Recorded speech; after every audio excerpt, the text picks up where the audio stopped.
বিয়ে স্টোরি কর্নারে আপনাদের সকলকে আবার স্বাগত জানাই।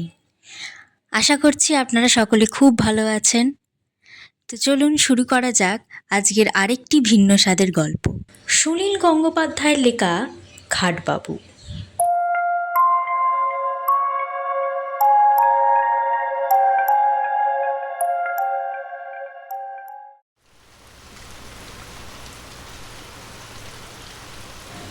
রাত ঠিক কটা বাজে জানা নেই। অনেকক্ষণ ধরেই বেশ ঝমঝম করে বৃষ্টি পড়ছে।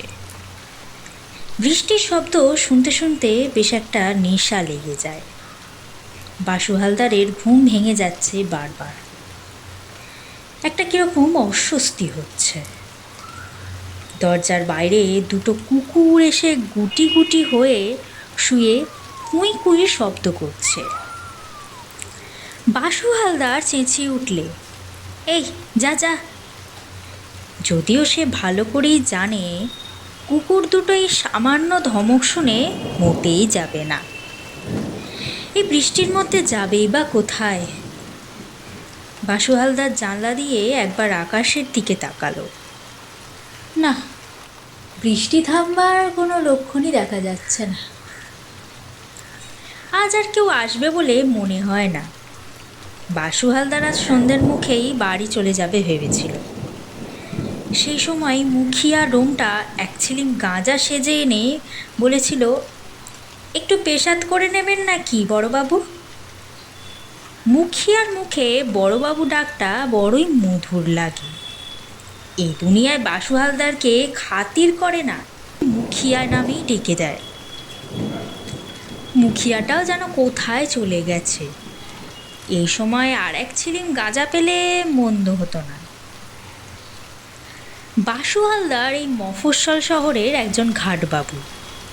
তার কাজ হচ্ছে কেউ মরা নিয়ে এলে ডাক্তারের সার্টিফিকেট আছে কি না দেখে নেওয়া, আর মিউনিসিপ্যালিটির 2টি টাকা ফি আদায় করা।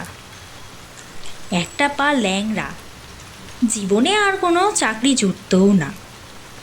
অনেক বছর আগে রসরাজ গুহ যখন এখানকার চেয়ারম্যান ছিলেন, তখন তিনি দয়া করে বাসুকে এই কাজটা জোগাড় করে দিয়েছিলেন।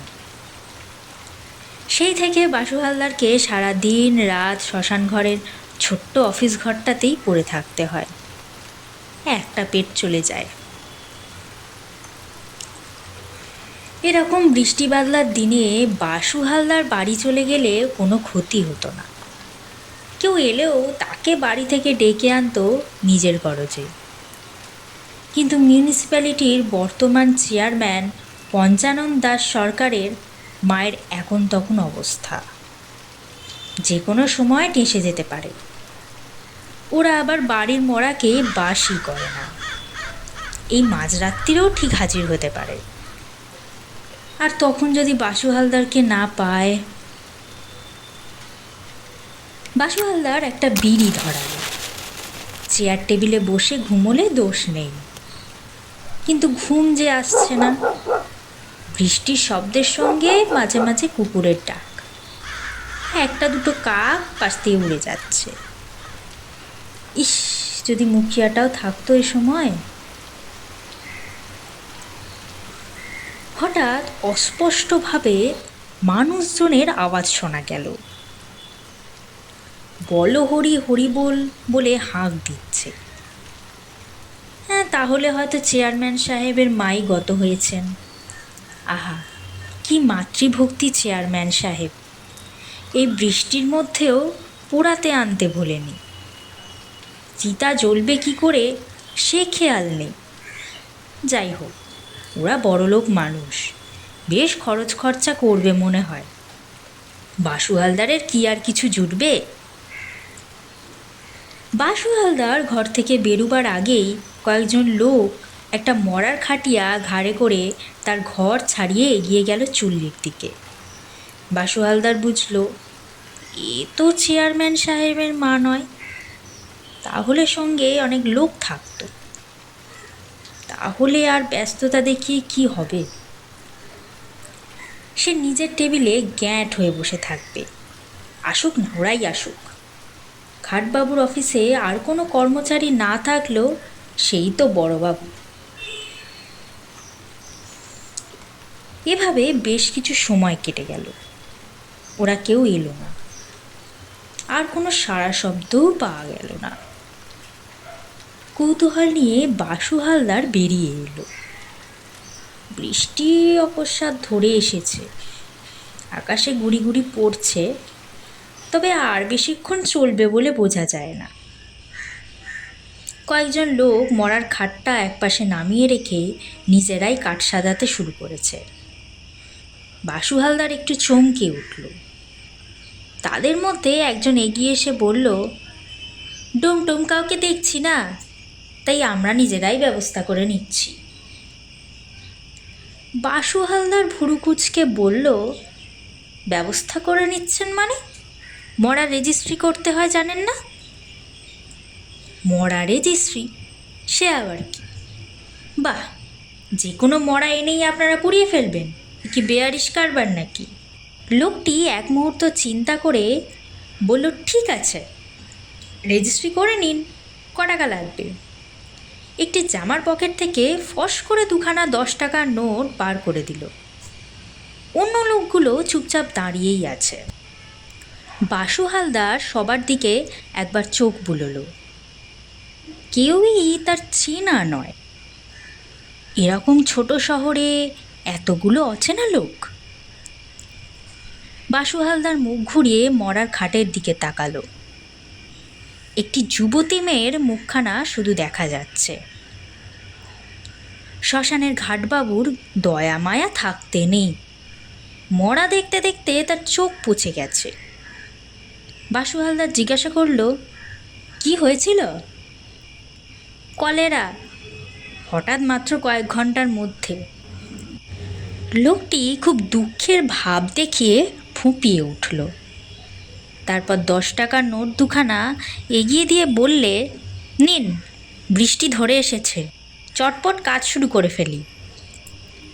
বাসু হালদার বলল, ডোম না এলে আপনারা কি করবেন?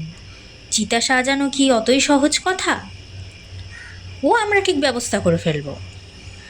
বাসু হালদার এবার গম্ভীরভাবে বলল, কই দেখি ডাক্তারের সার্টিফিকেটখানা। যে লোকটি এগিয়ে এসে কথা বলেছিল সে একটু যেন চমকে গেল। তারপর অন্যদের দিকে তাকিয়ে বলল, কিরে, ডাক্তারের সার্টিফিকেটখানা কার কাছে রাখলি? একজন বলল, সেটা বোধ হয় ফেলে এসেছি। বাসু হালদার কড়া হয়ে বলল, ফেলে এসেছেন? জানেন না শ্মশানে মরা নিয়ে এলে সার্টিফিকেট আনতে হয়? যান, এক্ষুনি নিয়ে আসুন।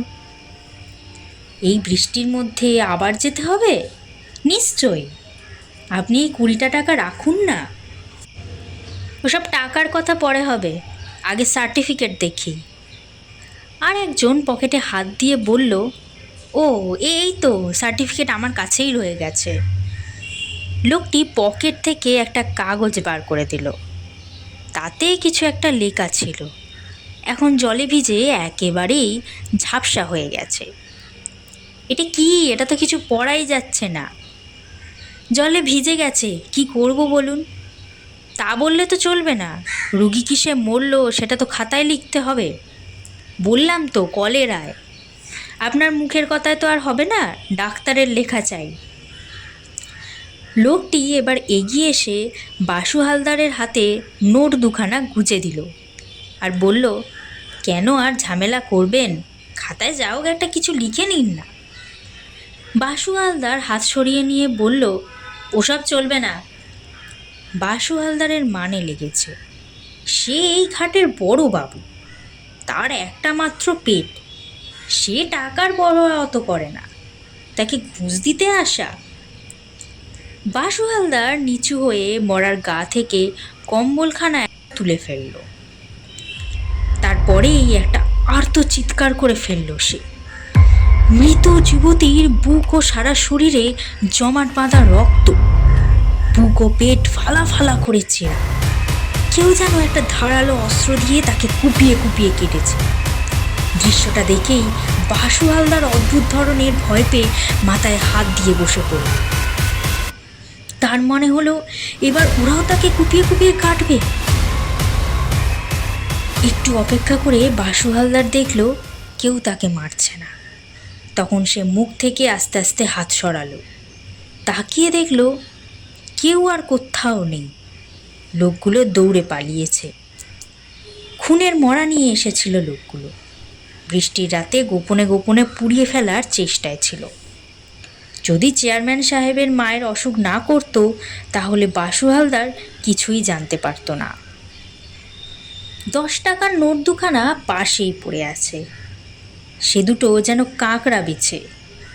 ছুতেও ভয় করল বাসু হালদারের।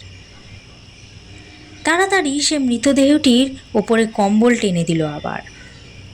এরপরেই বাসু হালদারের ইচ্ছে হলো দৌড়ে পালাতে। এক ছুটে যদি সমস্ত চেনা লোকের জগৎ থেকে দূরে পালিয়ে যাওয়া যেত।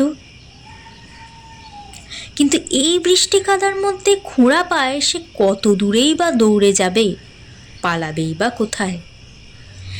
তাছাড়া পালাবে কেন? সে তো কোনো দোষ করেনি। আর মুখিয়াটাও যদি এই সময় থাকতো। এখন বাসু হালদারের কর্তব্য হচ্ছে পুলিশে খবর দেয়া। খুনের মরা কারা এসে যেন রেখে গেছে শ্মশানে। পুলিশই এখন এর দায়িত্ব নিক। কিন্তু থানা এখান থেকে প্রায় 3 মাইল দূরে। এই দুর্যোগের রাতে 3 মাইল সে যাবে কি করে?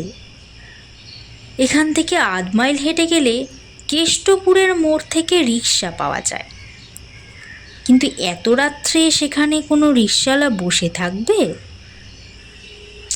কি যে করা যায় এখন?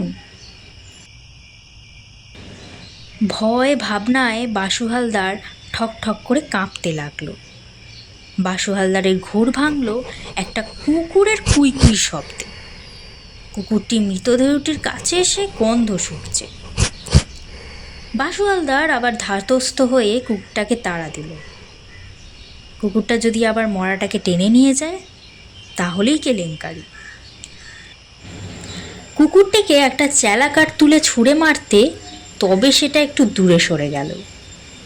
শ্মশানে বাসু হালদার বহু রাত একা কাটিয়েছে, কিন্তু কোনোদিন তার এমন ভয় করেনি। মৃতদেহটির দিকে আর একবার তাকালো। শুধু মুখখানা দেখে কিছুই বোঝা যায় না। ফুটফুটে একটি যুবতীর মুখ, যেন একবার ডাকলেই জেগে উঠবে। এখন তো এই মরা ফেলে পুলিশ ডাকতে যাওয়ার প্রশ্নই ওঠে না। কুকুরে যদি মরা টেনে নিয়ে যায়, তাহলে আবার সে কোন ফ্যাসাদে পড়বে কে জানে। যে লোকগুলো মৃতদেহটি এনেছিল তারা সবাই তার কাছে অচেনা। বাসু হালদার পুলিশকে তাদের হদিশ কিছুই দিতে পারবে না। অন্য কোনো জায়গা থেকে তারা এই খুনের মরা নিয়ে এসেছে হয়তো। বাসু হালদার আর দাঁড়াতে পারছে না। আস্তে আস্তে বসে পড়ল মরাটার খাটিয়ার পাশে। আবার ঝুপঝুপ করে বৃষ্টি পড়তে শুরু করেছে। ইস, ভিজে যাচ্ছে মেয়েটা, ঠিক যেন একটা জ্যান্ত মেয়ে ঘুমিয়ে পড়েছে, আর বৃষ্টিতে ভিজে যাচ্ছে তার মুখ। নিজের অজ্ঞাতেই বাসু হালদার হাতটা বাড়িয়ে মেয়েটির মুখ থেকে জল মুছে দিতে গেল। এভাবে বেশ কিছুক্ষণ বসে থাকতে থাকতে বাসু হালদারের চোখটা একটু লেগে এলো। তখন মৃত মেয়েটি হঠাৎ ফিস ফিস করে বলে উঠল, আমার নাম অঞ্জলি সরকার। সোনাবাড়ি গ্রামের রতন নাগ আমাকে খুন করেছে, তুমি একটু দেখো। ছিটকে খানিকটা দূরে পড়ে গিয়ে বাসু হালদার গো গো শব্দ করতে লাগলো। অজ্ঞান হয়ে গেল অবিলম্বেই।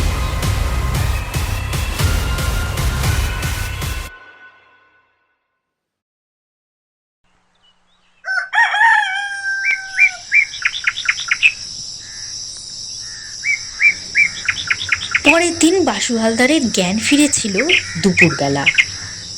সে অনবরত চিৎকার করছিল, রতননাগ, সোনাবাড়ির রতননাগ বলে। পুলিশ রতননাগকে গ্রেপ্তার করে তাকে দিয়ে স্বীকারোক্তি আদায় করে। তারপর শোনা যায় বাসু হালদার সম্পূর্ণ সুস্থ হয়ে ওঠে।